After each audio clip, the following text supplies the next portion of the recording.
엄마, 너무 보고 싶었어요. 낡은 포구 마을 조개구이 가게 앞이었습니다. 고급 정장을 입은 여자가 무릎을 꿇고 오열하고 있었죠. 바닷바람에 거칠어진 손으로 그 여자의 얼굴을 어루만지는 한 할머니. 할머니의 손은 찬물에 불어 갈라지고 굳어 있었습니다. 주변 상인들이 하나둘 모여들었지만 두 사람은 서로를 부둥켜 안고 울 뿐이었죠. 말끔한 정장 위로 눈물이 뚝뚝 떨어졌습니다. 할머니는 떨리는 손으로 여자의 얼굴을 한참 동안 쓸어내렸습니다. 마치 꿈인지 현실인지 확인하듯이요. 과연 이 두 사람에겐 어떤 사연이 숨겨져 있는 걸까요? 사연 시작 전 구독과 좋아요를 눌러주시고 어디에서 듣고 계신지 댓글 남겨주시면 그곳에 행복과 평화가 깃들기를 기원하겠습니다. 그럼 지금부터 이야기를 시작하겠습니다. 36년 전 전라북도 작은 포구 마을에 한미래라는 22살 여자가 살고 있었습니다. 바다 냄새가 배어있는 좁은 골목, 조개구이 연기가 자욱한 그 마을에서 태어난 미래에겐 남다른 재능이 하나 있었죠. 바로 디자인이었습니다.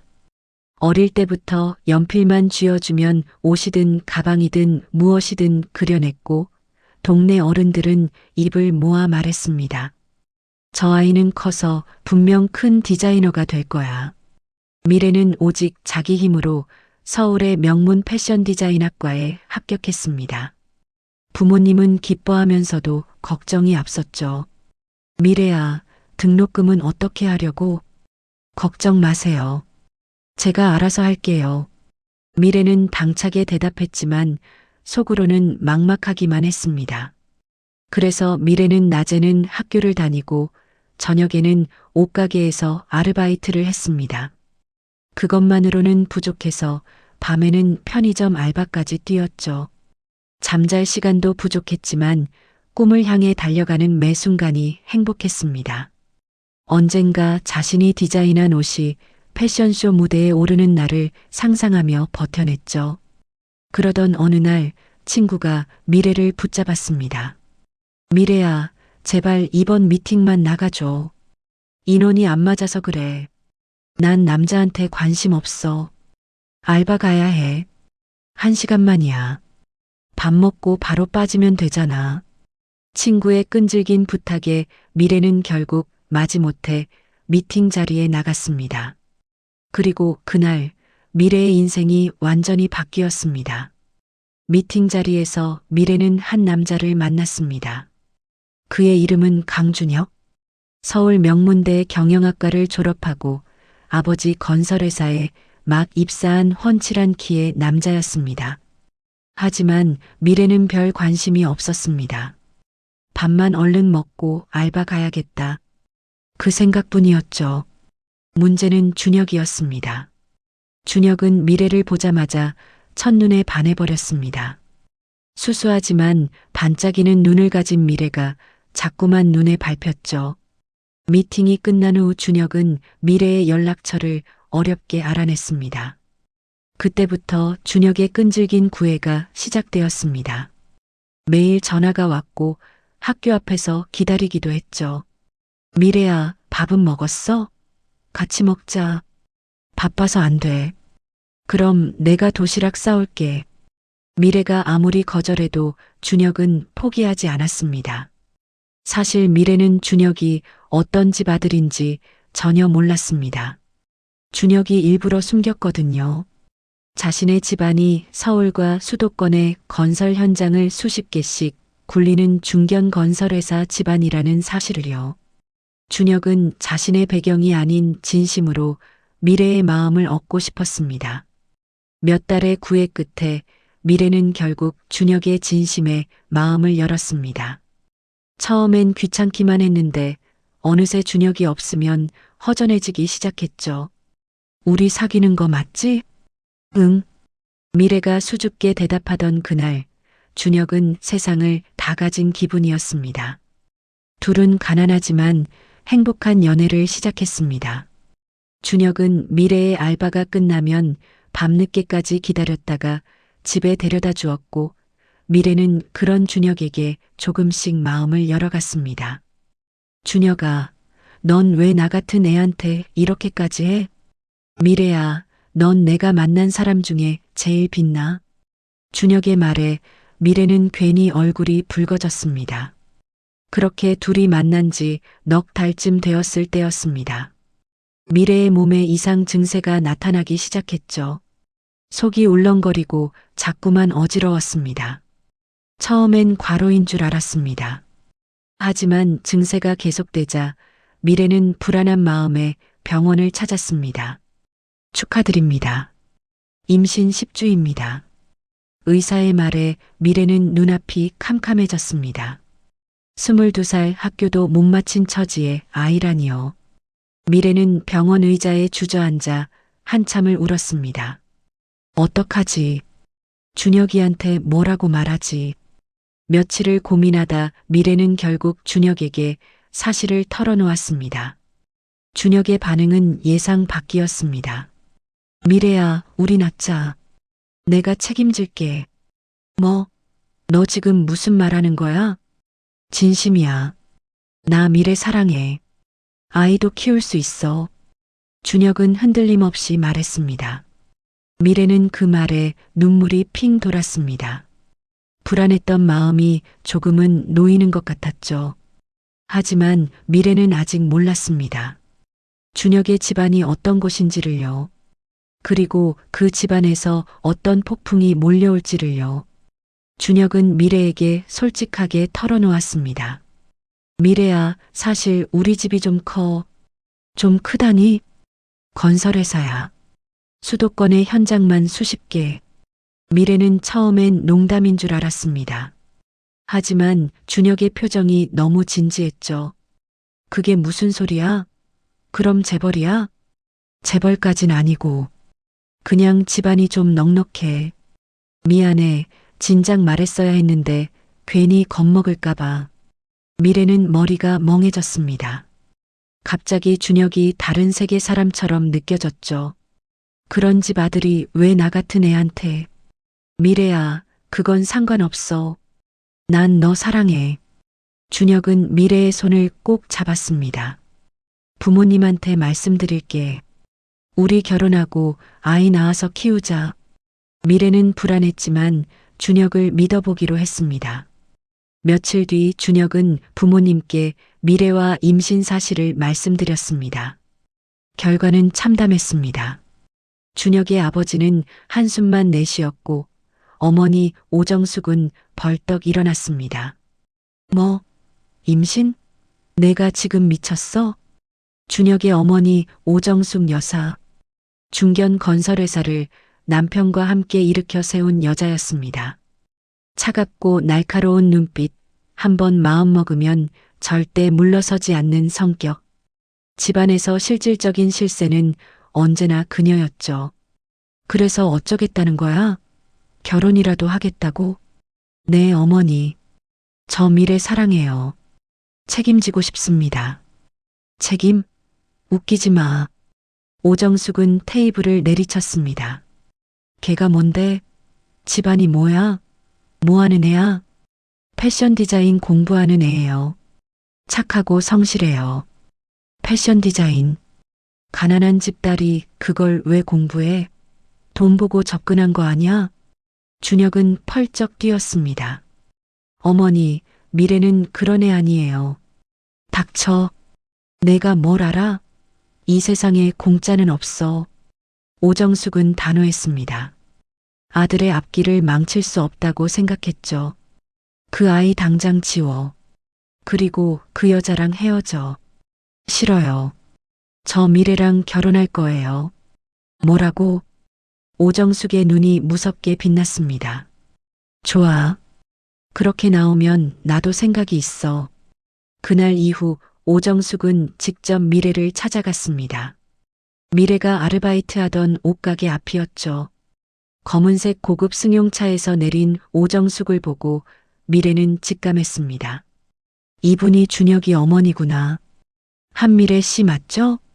네, 안녕하세요. 미래가 인사하려는데 오정숙이 말을 잘랐습니다. 인사 같은 거 필요 없어요. 할 말만 하고 갈게요. 오정숙은 차갑게 미래를 훑어보았습니다. 낡은 운동화, 늘어난 옷, 거칠어진 손. 속으로 코웃음을 쳤죠. 우리 준혁이한테 접근한 목적이 뭐예요? 네, 목적이라니요? 시침대지 마요. 건설회사 아들한테 들러붙어서 인생 역전하려고 했죠. 미래는 억울했지만 꾹 참고 대답했습니다. 저는 준혁이가 그런 집 아들인 줄 몰랐어요. 진심으로 좋아서 만난 거예요. 그래요. 근데 임신까지 했네. 오정숙이 비웃듯 말했습니다. 참 계산적이야. 아이로 발목 잡으려고. 미래의 눈에 눈물이 고였습니다. 이렇게까지 모욕당할 줄은 몰랐습니다. 저는 그런 생각으로 만난 게 아니에요. 됐어요. 쓸데없는 변명 집어치우고 오정숙은 봉투 하나를 내밀었습니다. 여기 5천만 원 있어요. 이거 받고 아이 지우고 준혁이 앞에서 사라져요. 미래는 믿을 수가 없었습니다. 아이의 목숨을 돈으로 사겠다니요. 저는 이런 거 못 받아요. 돈 때문에 준혁이를 만난 게 아니에요. 미래가 단호하게 말하자 오정숙의 얼굴이 일그러졌습니다. 만만하게 봤더니 배짱이 있네. 오정숙은 미래의 팔을 억지로 잡았습니다. 좋아요. 그럼 같이 병원 가요. 내 눈으로 확인해야겠어. 누우세요. 시끄러워. 끌려가기 싫으면 조용히 따라와. 미래는 저항했지만 오정숙이 불러놓은 사람들에게 둘러싸여 차에 탈 수밖에 없었습니다. 병원에 도착하자 오정숙은 의사에게 말했습니다. 이 아이 뱃속에 있는 거 오늘 중으로 처리해 주세요. 의사는 당황했지만 오정숙의 기세에 눌려 고개를 숙였습니다. 미래는 진료대에 앉아 부들부들 떨고 있었습니다. 뱃속에 작은 생명이 떠올랐죠. 아직 이름도 지어주지 못한 아이. 이 아이만큼은 지킬 거야. 수술이 시작되기 직전 미래가 갑자기 소리쳤습니다. 잠깐만요. 화장실 좀요. 급해요. 정말로요. 의사가 어쩔 수 없다는 듯 고개를 끄덕였습니다. 미래는 화장실로 들어간 뒤 창문을 통해 몰래 빠져나왔습니다. 뛰고 또 뛰었습니다. 배를 부여잡고 눈물을 흘리며 도망쳤죠. 한참을 달린 뒤에야 미래는 공중전화로 준혁에게 전화했습니다. 준혁아, 나야. 미래야, 어디야? 우리 엄마가. 준혁아, 미안해. 미래는 울먹이며 말했습니다. 나 지웠어. 아이. 뭐? 그게 무슨 소리야? 어머니 말씀이 맞는 것 같아. 나 같은 애가 내 옆에 있으면 안 되잖아. 미래야, 잠깐만. 어디야? 만나서 얘기하자. 미안해, 준혁아. 잘 살아. 미래는 전화를 끊었습니다. 그리고 그날 밤 미래는 고시원에서 짐을 챙겼습니다. 학교도 서울도 모든 것을 버리고 잠적하기로 한 거죠. 뱃속의 아이를 지키기 위해서요. 준혁에게는 지웠다고 거짓말을 했지만 아이는 살아 있었습니다. 미래는 손으로 배를 쓸어내렸습니다. 미안해, 아가야. 엄마가 꼭 지켜줄게. 눈물이 뺨을 타고 흘러내렸습니다. 명문 패션 디자인학과 학생의 꿈은 그렇게 사라졌고 미래는 세상에서 숨기로 했습니다. 오직 이 작은 생명 하나를 위해서요.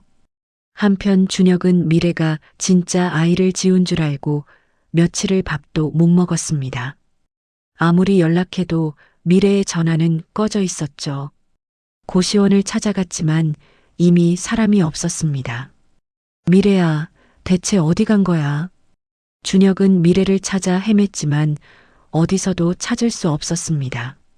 자신이 지켜주지 못해서 떠났다는 죄책감이 가슴을 짓눌렀죠. 하지만 준혁은 몰랐습니다. 미래의 뱃속에 아이가 살아있다는 사실을요. 그리고 그 아이가 어떤 운명을 맞이하게 될지를요. 미래는 서울을 떠나 아무도 모르는 작은 도시로 숨어들었습니다. 기차를 타고 몇 시간을 달려 도착한 곳. 아는 사람 하나 없는 낯선 곳이었죠. 싸구려 원룸에 짐을 풀고 미래는 홀로 새 삶을 시작했습니다. 배는 점점 불러왔고 돈은 바닥나기 시작했죠. 미래는 배를 숨기며 식당 설거지 알바를 했습니다. 무거운 그릇을 나르다 넘어진 적도 있었고 사장한테 구박받은 적도 있었죠. 그래도 꾹 참았습니다. 뱃속의 아이를 위해서. 그러던 어느 날 밤 갑자기 배가 아파왔습니다. 진통이 시작된 거죠. 미래는 혼자서 택시를 잡아 병원에 갔습니다. 보호자분은요? 없어요. 저 혼자예요. 간호사의 안타까운 눈빛이 느껴졌지만 미래는 신경 쓸 겨를이 없었습니다. 진통은 점점 심해졌고 미래는 이를 악물고 버텼죠. 땀과 눈물이 뒤섞인 채로 몇 시간을 버텼습니다. 그리고 마침내 작은 울음소리가 분만실을 가득 채웠습니다. 축하합니다. 건강한 딸이에요. 간호사가 아이를 미래의 품에 안겨주었습니다. 주먹만 한 얼굴, 꼭 감은 눈, 작은 입술. 미래는 아이를 안고 펑펑 울었습니다. 아가야, 엄마가 지켜냈어. 우리 아가야. 세상에서 제일 소중한 보물을 아는 기분이었습니다. 미래는 딸의 이름을 유나라고 지었습니다. 환하게 빛나라는 뜻이었죠. 하지만 현실은 녹록지 않았습니다. 학교도 중퇴한 22살 미혼모. 제대로 된 직장을 구할 수가 없었죠. 미래는 닥치는 대로 일했습니다. 낮에는 식당에서 설거지, 밤에는 공장에서 야간 포장 알바. 아이는 이웃집 할머니께 맡기고 일하러 나갔습니다. 아주머니, 정말 감사해요. 괜찮아, 괜찮아. 이 예쁜 아이 보는 게 낙이야. 이웃집 할머니는 천사 같은 분이었습니다. 그 할머니 덕분에 미래는 버틸 수 있었죠. 밤일을 마치고 새벽에 집에 돌아오면 유나는 이미 잠들어 있었습니다. 미래는 아이의 볼에 살짝 입을 맞추고 속삭였죠. 미안해. 엄마가 더 잘할게.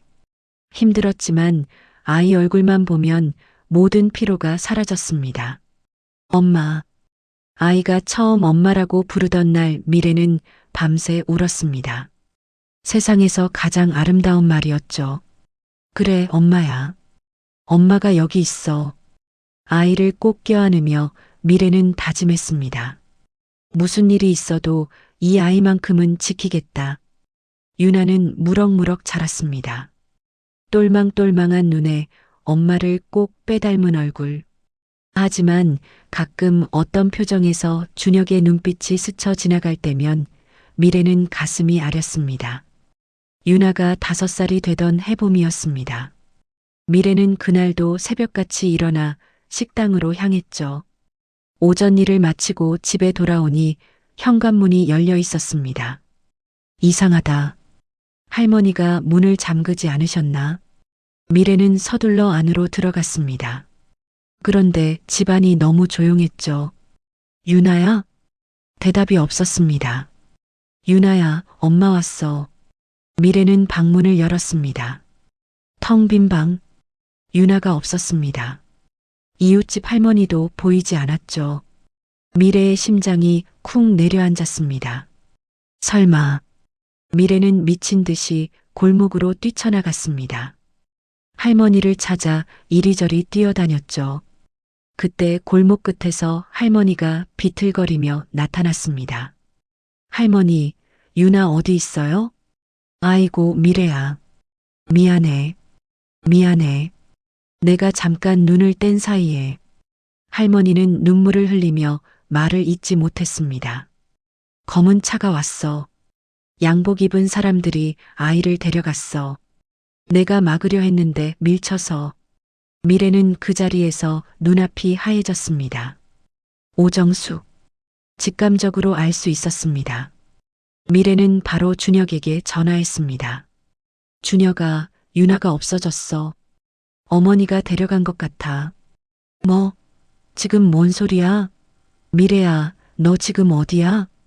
우리 딸 있잖아. 살아있었어. 내가 못 지웠어.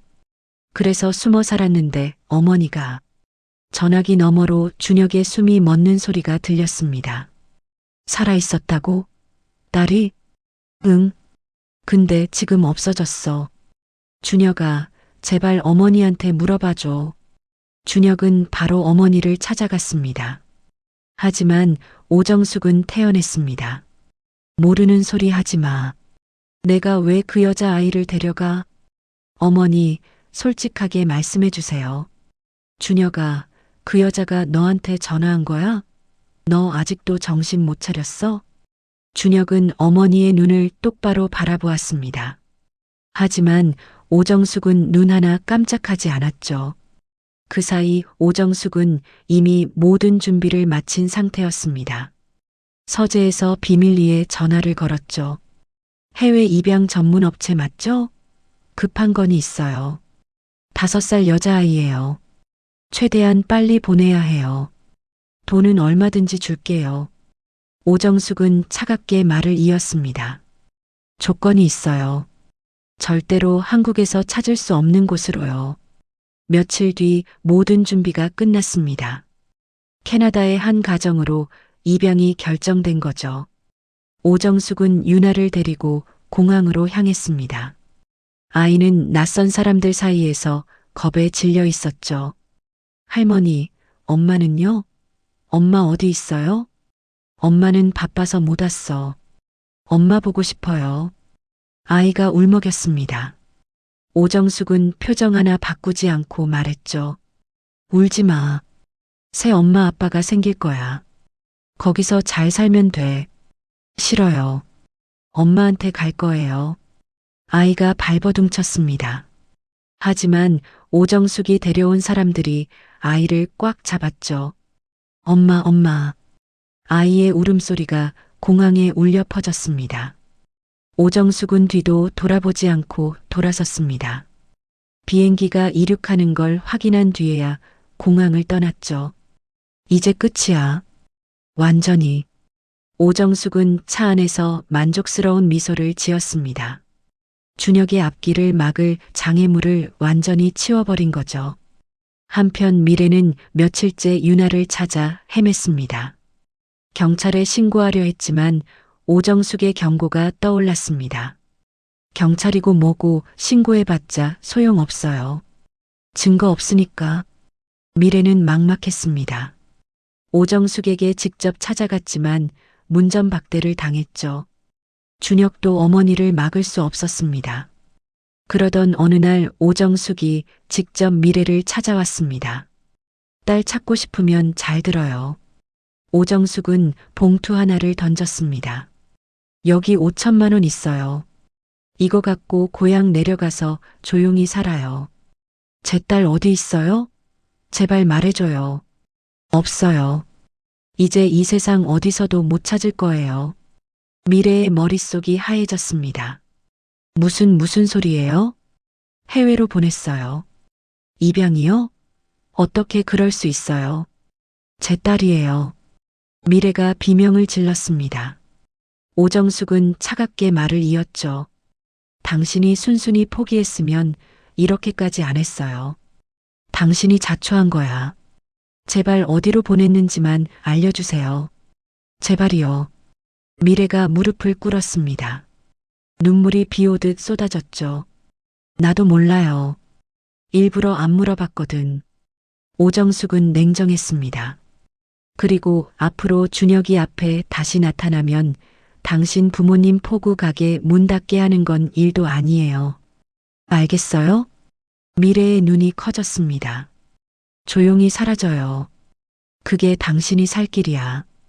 오정숙은 돌아서며 마지막으로 말했습니다. 딸은 포기해요. 이미 늦었어.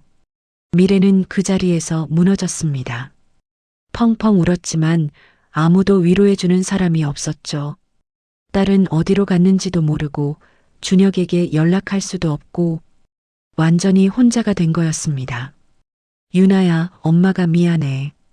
엄마가 지켜주지 못해서.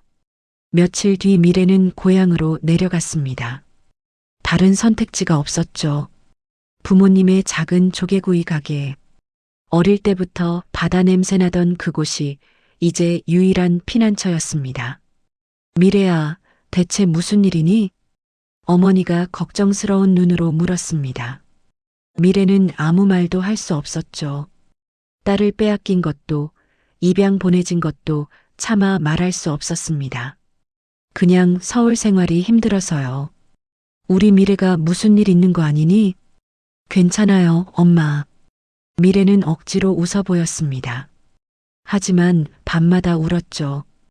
유나에게 그려줬던 그림을 꺼내보며 눈물을 흘렸습니다. 유나야, 엄마가 미안해. 엄마가 꼭 찾을게. 어디 있든 꼭 찾을게. 하지만 그 약속을 지키기까지 30년이라는 긴 세월이 흘러야 했습니다. 그렇게 시간이 흘렀습니다. 미래는 고향 포구 마을에서 조용히 살아갔습니다. 부모님의 조개구이 가게를 도우며 하루하루를 버텼죠. 예전에 꿈꾸던 패션 디자이너의 삶은 이제 아득히 먼 이야기가 되어버렸습니다. 딸이 죽었다는 말을 들었지만 미래는 단 한 번도 완전히 믿지 못했습니다. 마음 한켠에 이상한 의심이 떠나지 않았죠. 죽었다면 왜 시신도 못 봤을까? 왜 어디서 어떻게 됐는지 아무것도 알려주지 않았을까? 하지만 진실을 밝힐 방법도 딸을 찾을 방법도 없었습니다. 오정숙의 협박이 늘 발목을 잡았죠. 미래는 딸에게 그려줬던 낡은 그림 한 장을 서랍 깊숙이 간직했습니다. 유나의 5살 얼굴이 담긴 그 그림. 닳고 접힌 자국이 생길 때마다 미래는 더 조심스럽게 다뤘습니다. 세상에 하나뿐인 보물이었으니까요. 매일 밤 바다를 바라보며 미래는 딸을 떠올렸습니다. 유나야, 어디 있니? 밥은 먹고 있니? 엄마 보고 싶지 않니? 그 생각만 하면 눈물이 멈추지 않았습니다. 세월이 흐르면서 부모님이 연로해지자 미래는 가게를 완전히 물려받았습니다. 이른 새벽 포구에 나가 해산물을 떼어오고 하루 종일 가게를 지켰죠. 찬물에 손을 담그는 일이 일상이 되었고 손은 점점 거칠어져 갔습니다. 동네 사람들은 미래에게 재혼을 권하기도 했습니다. 미래야, 너 아직 젊잖아. 좋은 사람 만나. 괜찮아요. 저 이렇게 사는 게 편해요. 미래는 웃으며 대답했지만 속으로는 달랐죠. 딸을 찾기 전까지는 아무것도 할 수 없어. 그렇게 10년이 흘렀습니다. 20년이 흘렀습니다. 미래의 머리카락에 흰실이 하나둘 섞이기 시작했습니다. 얼굴엔 주름이 늘었고 손은 더욱 갈라졌죠. 하지만 서랍 속 그림만큼은 변하지 않았습니다.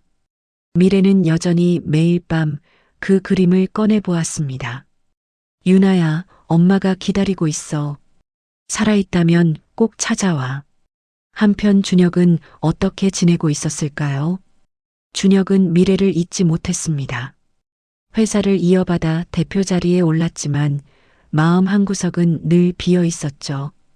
어머니의 압박으로 다른 여자와 결혼했지만 행복하지 않았습니다. 밥상 앞에 앉아도 출근길 차 안에서도 문득문득 미래가 떠올랐죠. 미래야, 어디서 뭘 하고 있을까? 우리 아이는 정말 없어진 걸까? 어느 날 준혁은 조심스럽게 어머니에게 물었습니다. 어머니, 그때 미래 아이 말이에요. 정말 미래가 데리고 도망간 거 맞아요? 오정숙은 눈 하나 깜짝하지 않고 대답했습니다. 그렇다니까. 그 여자가 워낙 영리하잖아. 아이 데리고 어디로 튀었겠지. 이제 그만 잊어. 근데 왜 아이를 데리고 도망가요? 이상하지 않아요? 준혁아. 오정숙의 목소리가 낮아졌습니다. 지난 일 붙잡고 있으면 내 인생만 힘들어. 앞을 봐. 준혁은 더 이상 묻지 못했습니다. 하지만 의심은 지워지지 않았죠. 그렇게 준혁도 30년을 진실 모른 채 살아갔습니다. 한편 캐나다 밴쿠버에서는 한 아이가 무럭무럭 자라고 있었습니다. 입양된 유나는 새로운 이름을 얻었습니다. 에밀리 서. 양부모인 서부부는 따뜻하고 좋은 사람들이었습니다. 아이가 없던 부부는 에밀리를 친딸처럼 키워주었죠. 최고의 학교, 따뜻한 밥상, 웃음이 넘치는 집. 하지만 에밀리는 한 번도 한국을 잊은 적이 없었습니다. 어린 시절 양어머니가 물은 적이 있었죠. 에밀리, 이 그림은 뭐니? 엄마가 그려준 거예요. 진짜 엄마요. 그 말에 양어머니는 슬픈 표정을 지었지만 그림을 빼앗지 않았습니다. 그래, 소중히 간직하렴. 그때부터 에밀리는 그 그림을 보물처럼 품고 살았죠. 어릴 땐 베개 밑에 넣어두고 잤고 어른이 되어서는 지갑 속에 늘 간직했습니다. 에밀리는 자라면서 엄마의 재능을 물려받았습니다. 어릴 때부터 옷과 색깔의 남다른 감각을 보였죠. 대학에서 패션 디자인을 전공하고 졸업 후 작은 브랜드를 창업했습니다. 밤낮 없이 일했고 실패도 했고 다시 일어섰습니다. 그렇게 10년이 흘러 에밀리의 브랜드는 캐나다를 넘어 아시아까지 이름을 알리는 회사가 되었죠. 수백억 자산가, 32살에 성공한 CEO. 하지만 에밀리의 마음속엔 늘 채워지지 않는 무언가가 있었습니다. 엄마는 왜 나를 보냈을까? 나를 버린 걸까? 아니면 다른 사유가 있었던 걸까? 그 의문은 평생 에밀리를 따라다녔습니다. 어느 날 양아버지가 에밀리를 불렀습니다. 에밀리 할 이야기가 있어. 네, 아버지. 양아버지는 진지한 표정이었습니다. 우리 브랜드가 아시아 시장에 본격적으로 진출하려고 해. 한국 파트너사와 협력을 검토 중이야. 그 프로젝트를 내가 맡아줬으면 해. 에밀리의 심장이 쿵 뛰었습니다. 제가요? 한국으로요? 그래. 내가 한국을 그리워하는 거 알아. 이 기회에 가보는 게 어떻겠니? 에밀리는 말문이 막혔습니다. 한국. 30년 만에 돌아갈 수 있다니. 아버지, 감사해요. 고마워할 것 없어. 내가 적임자야. 양아버지는 미소를 지었습니다. 그리고 조용히 덧붙였죠. 그리고 에밀리, 찾고 싶은 사람이 있다면 찾아도 좋아. 에밀리는 양아버지의 눈을 바라보았습니다. 양아버지는 알고 있었던 거죠. 에밀리가 평생 그리워해 온 사람을요. 감사해요, 아버지. 에밀리는 깊이 고개를 숙였습니다. 눈물이 차오르는 걸 느꼈죠. 얼마 뒤 에밀리는 한국행 비행기에 올랐습니다. 창밖으로 태평양이 펼쳐졌죠. 에밀리는 지갑에서 낡은 그림을 꺼내 바라보았습니다. 5살의 자기 얼굴. 엄마, 기다려요. 이제 갈게요. 30년 만에 돌아가는 고향 땅이었습니다. 인천공항에 도착한 에밀리는 깊은 숨을 들이쉬었습니다. 30년 만에 밟는 한국 땅. 공기도 냄새도 모든 게 낯설면서도 어딘가 익숙했죠. 5살 이후로 한 번도 와본 적 없는 곳인데 이상하게 가슴이 먹먹해졌습니다. 내가 태어난 곳이구나. 에밀리는 바로 2가지 일을 시작했습니다. 낮에는 브랜드 한국 진출을 위한 파트너사 미팅을 진행했고 밤에는 친엄마를 찾기 위한 조사를 했죠. 입양 서류에 적힌 이름 하나. 한미래. 에밀리는 전문 조사 업체에 의뢰했습니다. 입양 서류에 적힌 주소는 서울인데 현재는 어디 계신지 모릅니다. 이름이랑 나이 정도밖에 없어요. 괜찮아요. 최대한 찾아봐 주세요. 비용은 상관없습니다. 며칠이 지났습니다. 에밀리는 낮에는 미팅을 소화하면서도 머릿속은 온통 한 사람 생각뿐이었죠. 어디 계실까? 살아계시긴 한 걸까? 그러던 어느 날 저녁 전화가 왔습니다. 회장님 찾았습니다. 에밀리의 심장이 멎는 것 같았습니다. 어디 계세요? 전라북도 작은 포구 마을입니다. 조개구이 가게를 하고 계시더군요. 조개구이 가게. 에밀리의 머릿속에 희미한 기억이 스쳤습니다. 바다 냄새, 연기, 엄마의 손. 어릴 때 맡았던 냄새가 갑자기 코끝에 느껴지는 것 같았죠. 주소 보내주세요. 바로 내려갈게요. 에밀리는 그날 밤 짐을 챙겼습니다. 비서가 말렸죠. 회장님, 내일 오전에 중요한 미팅이. 밀어주세요. 에밀리는 단호하게 말했습니다. 지금 당장 가야 해요. 새벽 기차를 탔습니다. 창밖으로 어두운 들판이 흘러갔죠. 에밀리는 지갑에서 낡은 그림을 꺼내 무릎 위에 올려놓았습니다. 30년 동안 단 하루도 놓은 적 없는 그림. 희미해진 연필선, 살짝 접힌 모서리. 이 그림을 그려준 손은 어떻게 됐을까? 에밀리는 창밖을 바라보며 눈물을 삼켰습니다. 몇 시간 뒤 포구 마을에 도착했습니다. 이른 아침이었는데도 마을은 이미 활기가 넘쳤죠. 좁은 골목, 생선 냄새, 어디선가 들려오는 갈매기 소리. 에밀리는 천천히 걸었습니다. 심장이 미친 듯이 뛰었죠. 조사업체가 보내준 주소를 따라 걷다 보니 작은 골목 안쪽에 조개구이 가게가 보였습니다. 낡은 간판, 연기 냄새, 이른 아침부터 가게를 열고 있는 한 여자. 에밀리는 걸음을 멈췄습니다. 아무렇게나 묶어 이리저리 삐져나온 머리, 주름진 얼굴, 앞치마를 두르고 조개를 손질하고 있는 여자.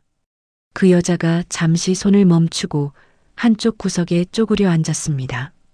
찬밥을 꺼내 천천히 떠먹기 시작했죠. 에밀리는 그 모습을 보는 순간 가슴이 무너져 내렸습니다.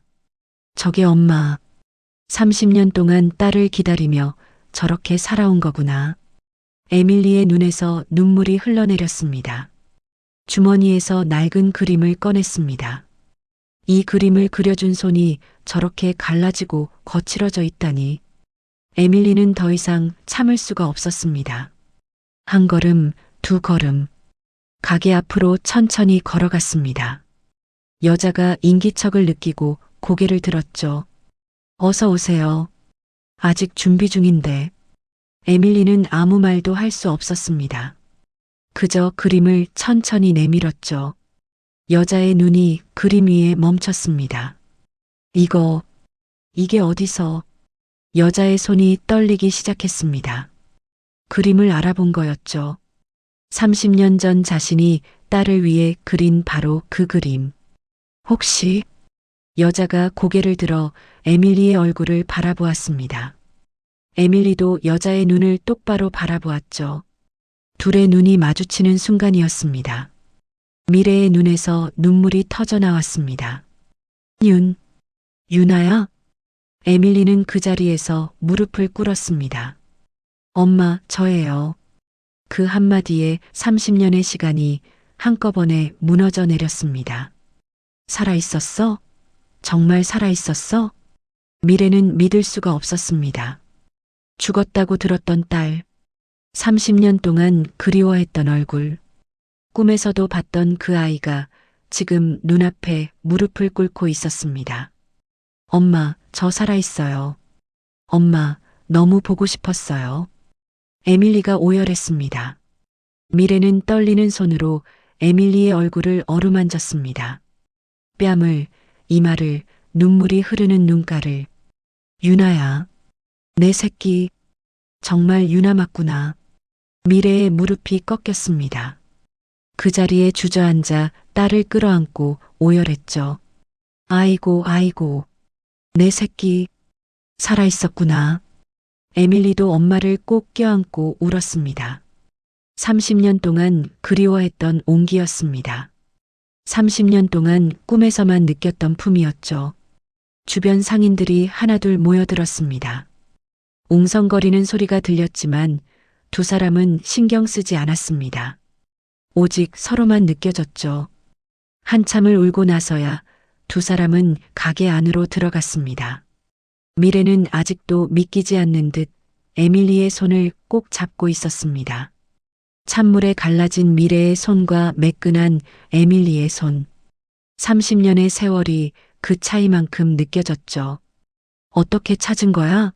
어떻게 나를 찾은 거야? 입양 서류에 엄마 이름이 있었어요. 그걸로 수소문했어요. 에밀리는 품에서 그림을 꺼내 보였습니다. 이것도 있었고요. 미래는 그 그림을 보자 또 눈물이 났습니다. 이걸 아직도 갖고 있었어? 단 하루도 놓은 적 없어요. 이게 제 유일한 보물이었어요. 에밀리의 눈시울이 붉어졌습니다. 엄마가 그려줬잖아요. 평생 간직하겠다고 약속했잖아요. 기억 안 나요? 미래는 고개를 끄덕였습니다. 기억났습니다. 5살 유나가 그림을 받아들고 반짝이던 눈빛이 기억해. 엄마 다 기억해. 미래는 딸을 다시 끌어안았습니다. 미안해, 유나야. 엄마가 미안해. 아니에요. 엄마 잘못 아니에요. 에밀리는 엄마의 등을 토닥였습니다. 그리고 조심스럽게 물었죠. 엄마, 그때 대체 무슨 일이 있었던 거예요? 왜 저를 보낸 거예요? 미래의 얼굴이 굳어졌습니다. 30년 동안 묻어두었던 기억. 꺼내기가 두려웠지만 이제는 말해야 했습니다. 긴 이야기야. 들을 수 있겠어? 네, 엄마. 다 듣고 싶어요. 미래는 천천히 입을 열었습니다. 그렇게 30년 전 이야기가 시작되었습니다. 미래는 천천히 입을 열었습니다. 준혁과의 만남부터 시작했습니다. 임신 사실을 알게 된 것, 오정숙이 찾아와 협박한 것, 병원에서 도망친 것, 혼자 유나를 낳아 키운 것, 그리고 유나가 5살이 되던 해 모든 것이 무너진 것까지. 에밀리는 조용히 듣고 있었습니다. 하지만 주먹은 점점 세게 쥐어지고 있었죠. 그러니까 제가 납치당한 거네요. 응. 미래는 고개를 끄덕였습니다. 그 한마디를 꺼내는데 30년이 걸렸죠. 그 할머니라는 사람이 직접 시킨 거예요? 응. 내가 막으려 했는데 사람들이 너무 많았어. 엄마가 미안해, 유나야. 아니에요. 에밀리는 단호하게 말했습니다. 엄마 잘못 아니에요. 엄마는 아무것도 잘못한 거 없어요. 미래는 눈물을 닦으며 말을 이었습니다. 너 입양 보내고 나서 경찰에 신고하려 했어. 근데 그 사람이 협박했어. 부모님 가게 망하게 한다고. 증거도 없다고. 그래서 아무것도 못했어. 엄마가 얼마나 무서웠을까요? 에밀리의 눈에 눈물이 고였습니다. 30년 동안 혼자 그걸 다 감당하신 거잖아요. 내가 살아있다는 것만 믿었어. 죽었다고 했지만 믿지 않았어. 엄마 마음이 그랬어. 미래는 떨리는 목소리로 말했습니다. 매일 밤 바다 보면서 빌었어. 어디서든 건강하게 살고 있기를. 에밀리는 엄마의 손을 꼭 잡았습니다. 살아있었어요. 엄마, 잘 살았어요. 두 사람은 한참 동안 말없이 손을 잡고 있었습니다. 잠시 후 에밀리가 조심스럽게 물었습니다. 엄마, 제 친아버지는요? 그분은 지금 어떻게 지내세요? 미래의 표정이 굳어졌습니다. 강준혁? 그이도 속은 거야. 오정숙이 너를 내가 데리고 도망쳤다고 거짓말했거든. 그럼 아버지도 몰랐던 거예요? 응. 준혁이는 몰랐을 거야. 근데 미래는 잠시 말을 멈췄습니다. 30년이 지났어. 그 사람도 결혼하고 자기 인생 살았어. 지금은 아버지 회사 이어받아서 대표로 있다고 들었어. 에밀리는 말없이 고개를 끄덕였습니다. 아버지. 한 번도 불러본 적 없는 단어였죠. 에밀리는 핸드폰을 꺼내 검색했습니다. 강준혁 건설회사 대표. 검색 결과가 떴습니다. KJ건설 강준혁 대표. 수도권 중심으로 사업을 확장하며 업계에서 자리를 굳힌 회사였습니다. 에밀리의 손이 멈췄습니다. KJ건설. 그 이름을 본 적이 있었습니다. 바로 자신의 브랜드 한국 진출을 위한 파트너사 후보 목록에 있던 회사였죠. 복합 쇼핑몰 개발 사업으로 협력을 검토하고 있던 바로 그 회사. 이게 말이 돼. 에밀리는 믿을 수가 없었습니다. 엄마, 혹시 아버지 회사 이름이 KJ건설이에요? 미래는 고개를 갸웃거렸습니다. 글쎄, 잘 모르겠어. 왜? 제가 한국에 온 이유 중 하나가 파트너사 미팅이에요. 그 후보 목록에 KJ건설이 있거든요. 미래의 얼굴이 하얗게 질렸습니다. 그게 준혁이 회사야? 네. 두 사람은 한동안 말이 없었습니다. 30년 만에 다시 엮이게 된 인연. 이게 우연인지 운명인지 알 수 없었죠. 유나야, 어떻게 할 거야? 에밀리는 창밖을 바라보았습니다. 포구 마을 바다가 햇빛에 반짝이고 있었죠. 아직 몰라요. 생각해 봐야 해요. 하지만 속으로는 이미 마음이 기울고 있었습니다. 오정숙. 그 사람이 엄마한테 한 짓을 그냥 넘어갈 수 없어. 에밀리는 이를 악물었습니다. 30년 동안 엄마가 찬밥을 먹으며 살아온 시간. 매일 밤 바다를 바라보며 울었을 시간. 그 시간에 대한 대가를 치러야 한다고 생각했죠. 그때 미래가 에밀리의 손을 잡았습니다. 유나야, 엄마 부탁 하나만 들어줄 수 있어? 에밀리는 엄마의 눈을 바라보았습니다. 준혁이는 아마 정말 몰랐을 거야. 그 사람 어머니가 다 꾸민 거야. 준혁이도 속은 거야. 그래도 30년이에요, 엄마. 에밀리의 목소리가 낮아졌습니다. 30년 동안 엄마를 한 번도 못 찾은 거잖아요. 엄마가 숨어 살았으니까. 찾으려 해도 못 찾았을 거야. 미래는 쓸쓸하게 웃었습니다. 너무 미워하지는 마. 미움은 결국 내 마음만 아프게 해. 에밀리는 대답하지 못했습니다. 아직은 그 말을 받아들일 수 없었거든요. 엄마, 저한테 시간 좀 주세요. 그래. 천천히 생각해. 미래는 딸의 손을 꼭 잡았습니다. 창밖으로 폭우의 바닷바람이 불어왔죠. 두 사람은 한참 동안 나란히 앉아 바다를 바라보았습니다. 30년 동안 미래 혼자 바라보던 바다였습니다. 이제는 둘이 함께였죠. 엄마, 저 어릴 때 기억 있어요? 에밀리가 조심스럽게 물었습니다. 다 기억해. 하나도 안 잊었어. 미래는 딸의 얼굴을 한참 바라보았습니다. 내가 처음 엄마라고 불렀을 때, 엄마가 세상에서 제일 좋다고 했을 때, 다 기억해. 에밀리의 눈에서 눈물이 흘러내렸습니다. 저도요. 엄마 얼굴 기억해요. 목소리도요. 희미하지만 기억해요. 정말? 네. 그래서 찾을 수 있었어요. 미래는 딸을 꼭 껴안았습니다. 고마워. 찾아줘서 고마워, 유나야. 제가 더 고마워요, 엄마. 그렇게 두 사람은 30년의 빈자리를 조금씩 채워나갔습니다. 할 이야기가 너무 많았고 나눌 시간이 너무 부족했죠. 하지만 이제 시간은 충분했습니다. 며칠 뒤 에밀리는 서울로 돌아왔습니다. 해야 할 일이 있었거든요. 사무실 책상 위에 놓인 서류 한 장, KJ건설 파트너십 검토 보고서, 맨 앞에는 강준혁 대표의 사진이 있었습니다. 에밀리는 그 얼굴을 한참 동안 들여다보았습니다. 자신과 닮은 구석이 보였죠. 눈매, 코, 턱선. 이 사람이 내 아버지. 에밀리는 서류를 덮었습니다. 그리고 중얼거렸죠. 다음 주에 보자요, 아버지. 그리고 오정숙 씨. 그 목소리에는 차가운 결심이 담겨 있었습니다. 월요일 아침이었습니다.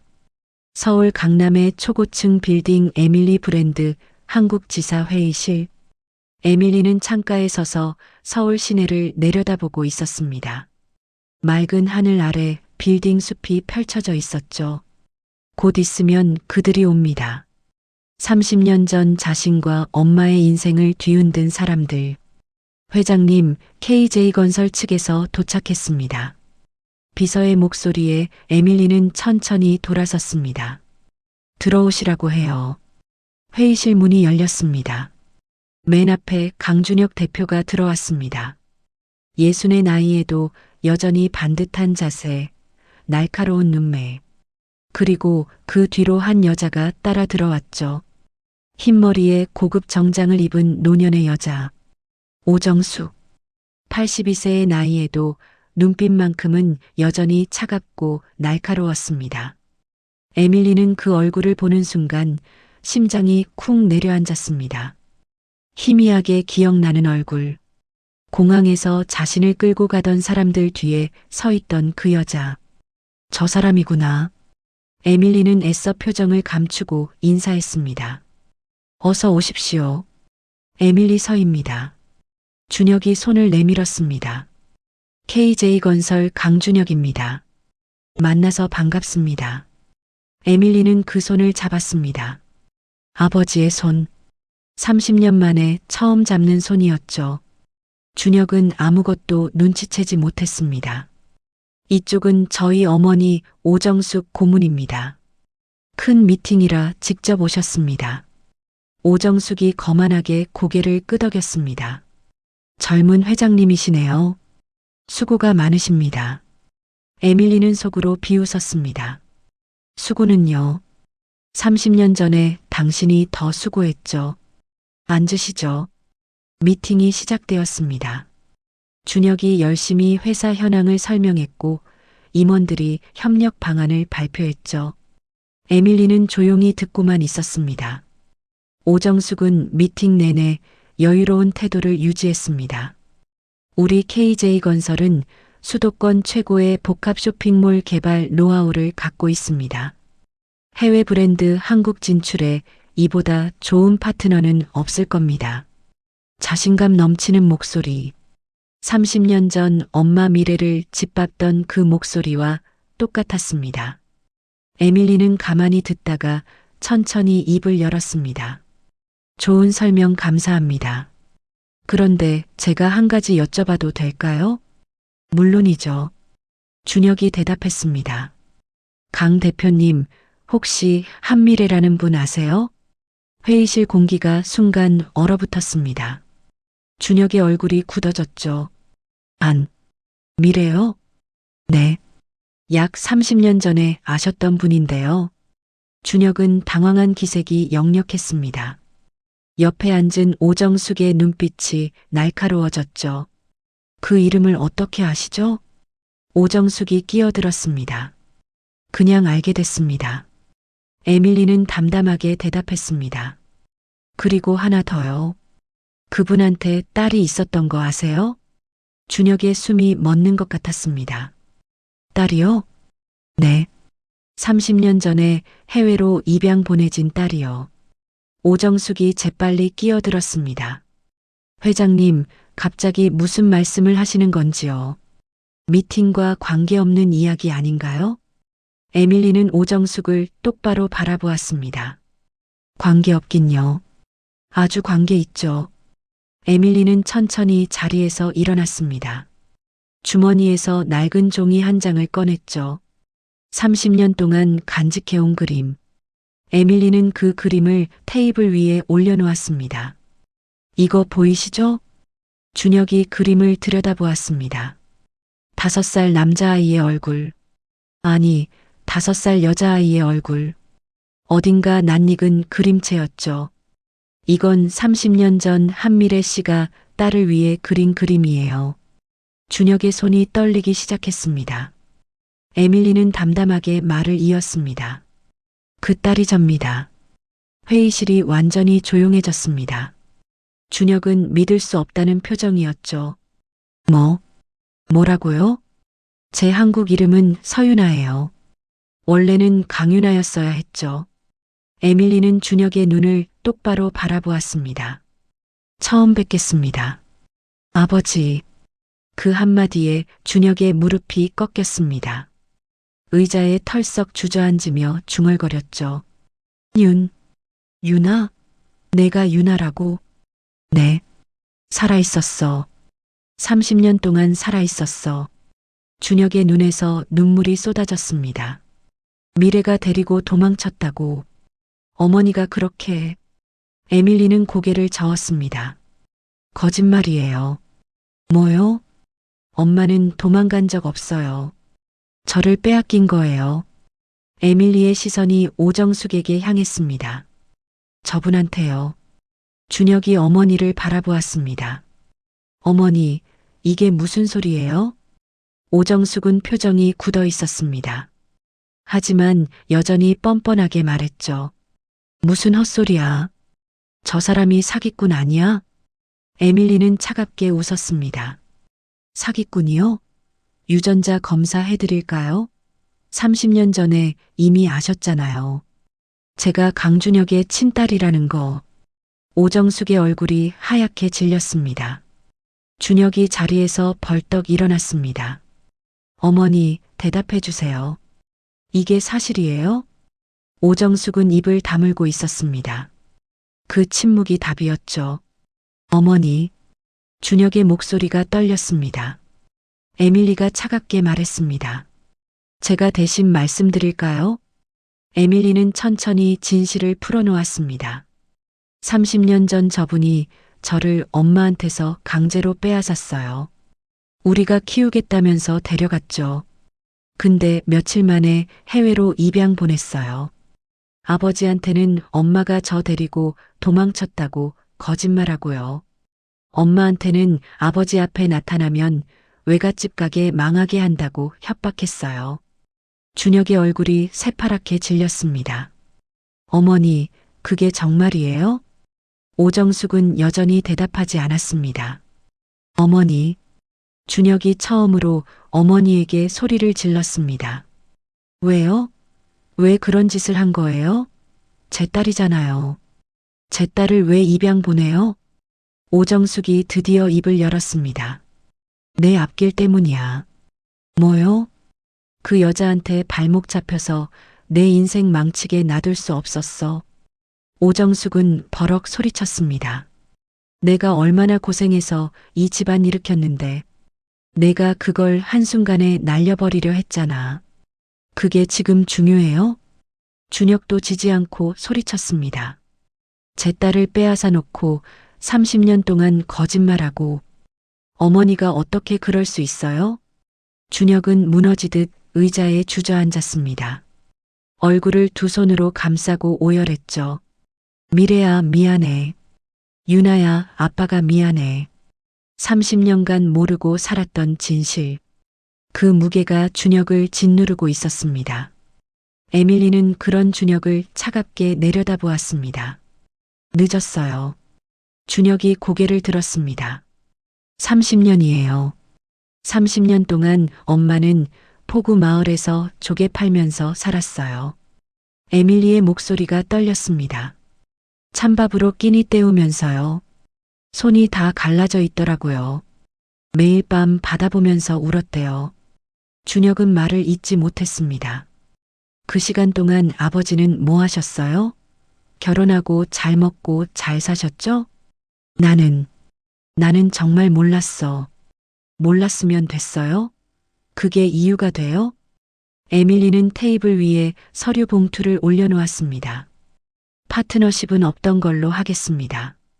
유나야, 그 이름으로 부르지 마세요. 에밀리는 차갑게 말했습니다. 저한테 아버지는 없어요. 저를 키워주신 분이 제 아버지예요. 준혁은 자리에서 일어나 무릎을 꿇었습니다. 미안하다, 유나야. 아빠가 정말 미안해. 미안하면 뭐해요? 30년을 돌릴 수 있어요? 에밀리는 돌아서며 마지막으로 말했습니다. 저희를 찾지 마세요. 저희도 안 찾을게요. 그리고 차갑게 덧붙였죠. 평생 후회하면서 사세요. 에밀리는 회의실을 나갔습니다. 뒤에서 준혁의 오열 소리가 들려왔죠. 어머니 때문에 내 인생 다 망쳤어요. 미래도 유나도 다 잃었어요. 오정숙은 처음으로 아들 앞에서 고개를 숙였습니다. 평생 군림하던 여자가 처음으로 무너지고 있었죠. 하지만 이미 늦었습니다. 30년의 세월은 돌아오지 않으니까요. 복도를 걸어나가던 에밀리의 눈에서 눈물이 흘러내렸습니다. 아버지를 처음 만난 날, 아버지를 영원히 잃은 날이기도 했죠. 엄마, 나 잘했죠? 에밀리는 창밖 하늘을 바라보았습니다. 이제 남은 건 엄마와 함께할 새로운 삶뿐이었습니다. 에밀리는 회의실을 나와 곧장 차에 올랐습니다. 운전대를 잡은 손이 떨리고 있었죠. 아버지를 만났습니다. 30년 만에 처음으로요. 그리고 영원히 등을 돌렸습니다. 에밀리는 한참 동안 차 안에 앉아 있었습니다. 눈물이 멈추지 않았죠. 이게 맞는 거야. 이게 맞는 거야. 스스로에게 되뇌었지만 가슴 한 구석이 아렸습니다. 아버지라고 불러보고 싶었던 적이 없었을까요? 물론 있었습니다. 어린 시절 캐나다에서 다른 아이들이 아빠와 함께 있는 걸 볼 때마다 나도 아빠가 있었으면 그렇게 생각했죠. 하지만 이제는 아닙니다. 30년 동안 엄마를 버려두고 진실도 모른 채 살아온 사람. 비록 속았다고 해도 그 시간을 되돌릴 수는 없었습니다. 에밀리는 차를 몰아 전라북도로 향했습니다. 엄마가 기다리고 있을 테니까요. 몇 시간 뒤 포구 마을에 도착했습니다. 저녁 무렵이었죠.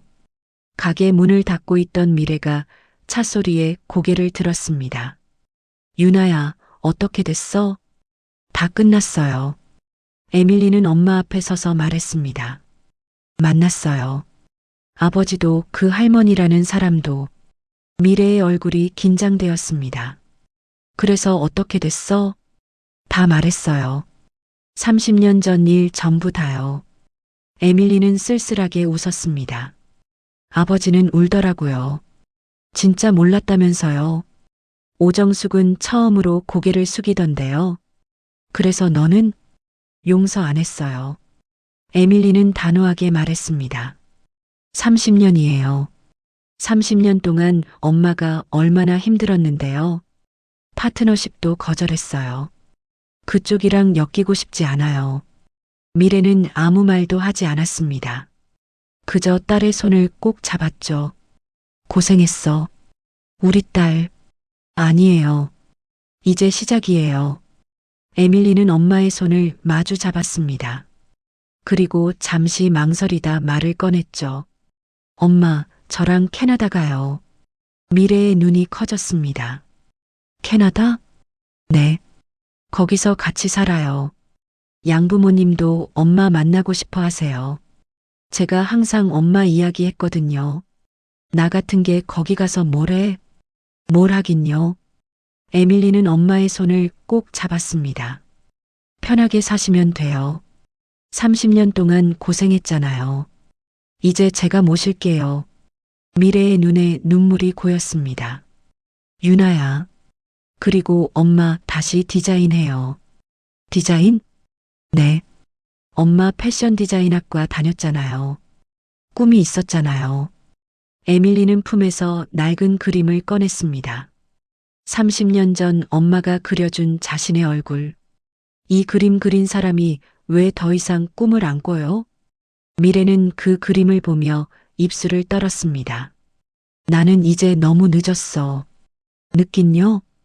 에밀리가 고개를 저었습니다. 58살밖에 안 됐는데요. 아직 시간 많아요. 하고 싶은 거 다 하세요. 그게 말처럼 쉬운 게 아니야. 쉽지 않아도 돼요. 에밀리는 엄마의 눈을 바라보며 말했습니다. 그냥 시작하면 돼요. 엄마 옆에 제가 있잖아요. 미래의 눈에서 눈물이 흘러내렸습니다. 30년 전에 포기했던 꿈. 다시 꿀 수 있다니요. 고마워, 유나야. 고맙긴요. 당연한 건데요. 에밀리는 엄마를 꼭 껴안았습니다. 며칠 뒤 인천공항이었습니다. 미래는 떨리는 마음으로 출국장에 서 있었습니다. 손에는 여권과 비행기 표가 들려 있었죠. 난생 처음 타보는 비행기, 난생 처음 가보는 캐나다. 엄마, 긴장돼요? 응, 솔직히 좀 무섭다. 미래가 웃으며 말했습니다. 비행기 처음 타는 거 알지? 괜찮아요. 제가 옆에 있잖아요. 에밀리가 엄마의 손을 잡았습니다. 이제 무서울 거 없어요. 미래는 딸의 손을 꼭 쥐었습니다. 30년 전 이 손을 놓쳤었죠. 다시는 놓치지 않을 겁니다. 비행기가 이륙했습니다. 창밖으로 한국 땅이 점점 작아져 갔죠. 미래는 그 풍경을 한참 동안 바라보았습니다. 58년을 살았던 땅, 행복도 슬픔도 눈물도 다 있었던 곳. 엄마, 뭐 생각해요? 그냥 많은 일이 있었구나 싶어서. 미래는 쓸쓸하게 웃었습니다. 근데 이제 다 지난 일이야.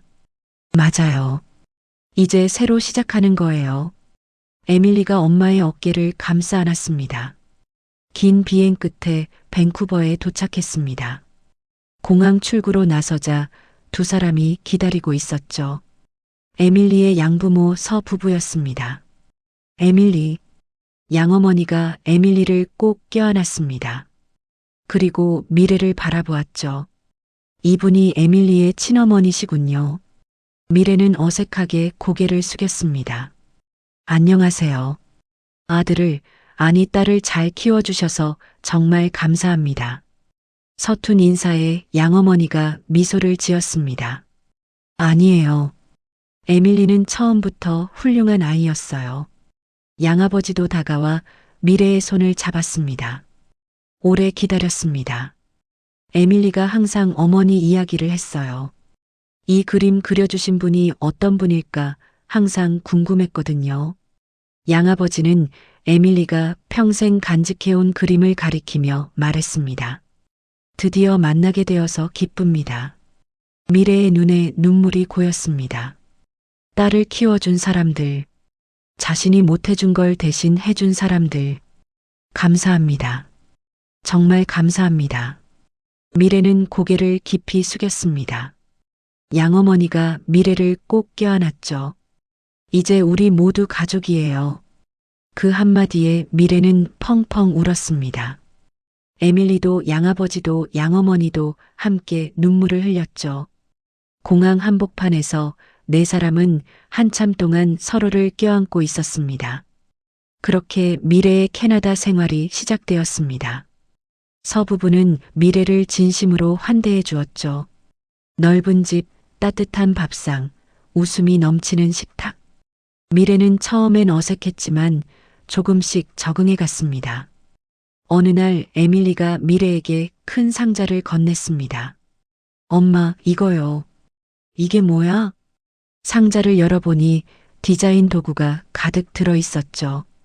스케치북, 연필, 색연필, 패브릭 샘플들. 이게 뭐야, 유나야. 디자인 다시 시작하라고요. 에밀리가 웃으며 말했습니다. 엄마 꿈이었잖아요. 미래는 말문이 막혔습니다. 나는 이제 너무 오래됐어. 손도 굳었고, 굳은 손은 다시 풀면 돼요. 에밀리는 엄마의 손을 잡았습니다. 처음엔 떨려도 괜찮아요. 그냥 시작하면 돼요. 미래는 떨리는 손으로 스케치북을 펼쳤습니다. 연필을 집어들었죠. 30년 만에 잡는 연필이었습니다. 처음엔 손이 말을 듣지 않았습니다. 선이 삐뚤어지고 비율이 맞지 않았죠. 하지만 미래는 포기하지 않았습니다.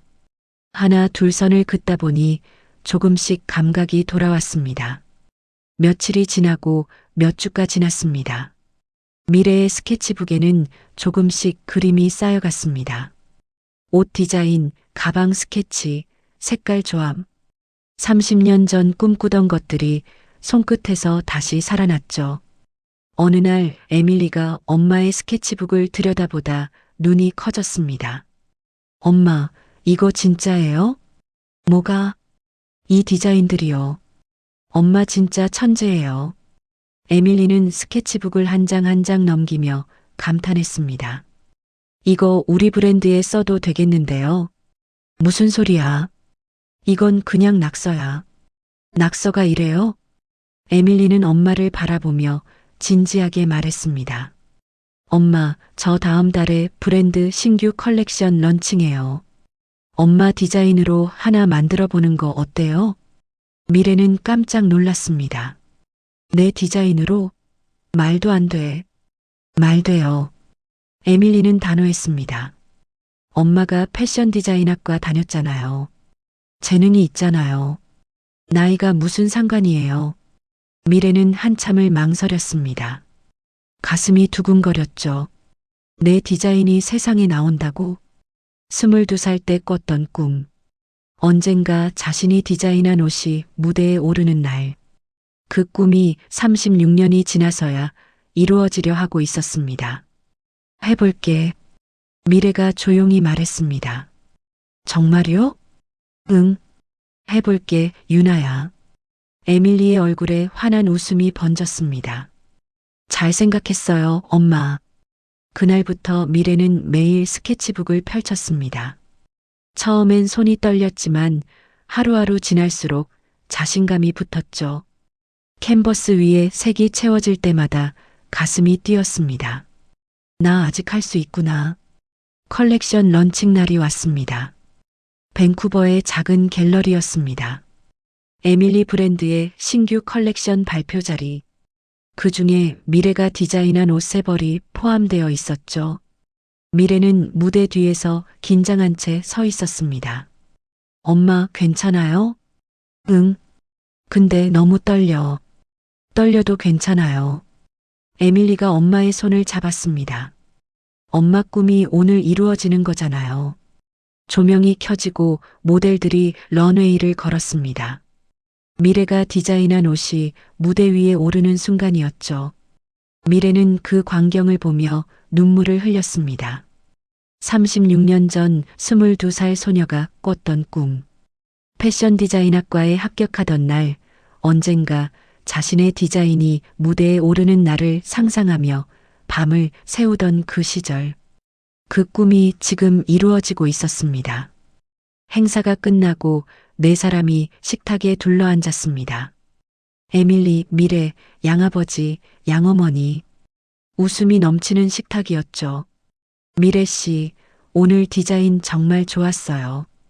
반응이 엄청났는걸요. 양아버지가 말했습니다. 아니에요. 아직 많이 부족해요. 겸손하시네요. 다음 컬렉션도 기대할게요. 양어머니도 웃으며 거들었습니다. 에밀리가 엄마의 손을 잡았죠. 어때요, 엄마? 기분이. 미래는 잠시 말이 없었습니다. 창밖으로 밴쿠버의 노을이 지고 있었죠. 붉은 하늘이 온 세상을 물들이고 있었습니다. 있잖아, 유나야. 네, 엄마. 나 지금 많이 행복해. 에밀리의 눈에 눈물이 고였습니다. 저도요, 엄마. 30년 동안 이런 날이 올 줄 몰랐어. 꿈도 못 꿨어. 미래는 딸의 손을 꼭 쥐었습니다. 근데 왔어. 결국 왔어. 늦었다고 생각할 때가 가장 빠른 때래요. 에밀리가 웃으며 말했습니다. 엄마한테 딱 맞는 말이잖아요. 미래도 웃었습니다. 30년 만에 처음으로 마음 편히 웃는 것 같았죠. 엄마 사랑해, 유나야. 저도 사랑해요, 엄마. 두 사람은 손을 꼭 잡았습니다. 잃어버린 30년은 돌아오지 않습니다. 하지만 앞으로의 시간은 두 사람의 손에 있었죠. 그 시간을 전부 함께 보낼 겁니다. 창밖으로 노을이 물들고 있었습니다. 30년의 긴 밤이 지나고 드디어 아침이 온 거였습니다. 엄마와 딸, 두 사람의 새로운 이야기는 이제 막 시작되었습니다. 오늘 사연 어떠셨나요? 30년이라는 긴 세월 동안 서로를 그리워했던 엄마와 딸. 비록 많은 시간을 잃어버렸지만 포기하지 않았기에 다시 만날 수 있었습니다. 늦었다고 생각될 때가 가장 빠른 때라고 하죠. 오늘 이 이야기가 여러분께도 작은 위로가 되었으면 좋겠습니다. 힘든 시간을 보내고 계신 분들께 따뜻한 봄날이 꼭 찾아오길 바랍니다. 오늘 영상이 좋으셨다면 구독과 좋아요 부탁드려요. 여러분의 댓글 하나하나가 저에게 큰 힘이 됩니다. 그럼 다음 사연에서 또 만나요.